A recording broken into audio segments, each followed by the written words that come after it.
তো আজকে এই রান্না করেছো মা? এই তো তো ভাত বেড়ে ঠান্ডা করতে দিয়েছি। এই যে কাঁচা লঙ্কা ভাজা, পেঁয়াজ ভাজা দিয়ে হুম। আলু মুড়ছি। একটা কাঁচা লঙ্কা দিয়ে না ঝাল দুটো? থাকলে একটাই দাও। হুম, তো বাচ্চাদের মতো কচিগুলোই বলবি ঝাল লাগে। লঙ্কা খেতে পারি না। আমার মুড়িতে একটু লঙ্কার গন্ধ চাই, তাই তো? হ্যাঁ। লঙ্কা খেতে পারিস না কিন্তু লঙ্কার গন্ধটা চাই। আলুটার কালারটা এরকম হলুদ কেন? ও আচ্ছা, তেল দিয়েছো বলে। তেল দিইনি তো, পেঁয়াজি যা তেল আছে ওই তেলেতেই তেল হয়েছে। এমনি আলুগুলো হলুদ হলুদে দেখ। আজকে সবার আলু সেদ্ধ, আলু ভাতে হলুদ হলুদ দেখছিস তো, এই আলুগুলোর রঙটাই এরকম। কমা দামি আলু।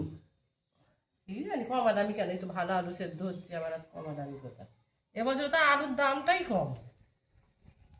চন্দ্রমুখী কত, 17 টাকা না কত কিলো না 14 টাকা? কি আমি জানি, জানি না। আমিও জানি না, বাপি কিনেছে।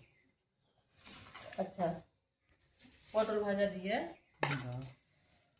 পটল ভাজা দিই। আর মাছ ভাজা কটা দেবো? একটা দেখা না, যে অনেক মাছগুলো ছোট ছোট করে কেটেছে অনেকগুলো, দুটো খানা। দাও এই তো। একটা আর এই একটা দিয়ে। হ্যাঁ। আর তো আজকে তো আম ডাল করেছি। এই যে।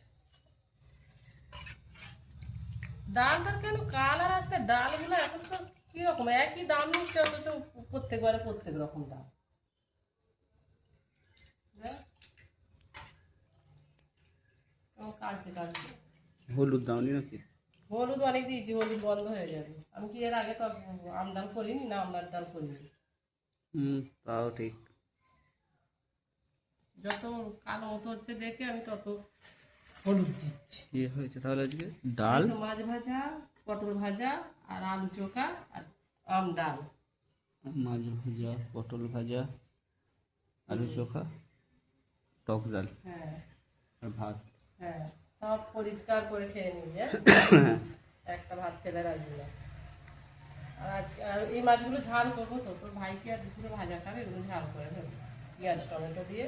হুম। ঝাল করবো, তবে খা, তো মনের মতো খাবার হয়েছে।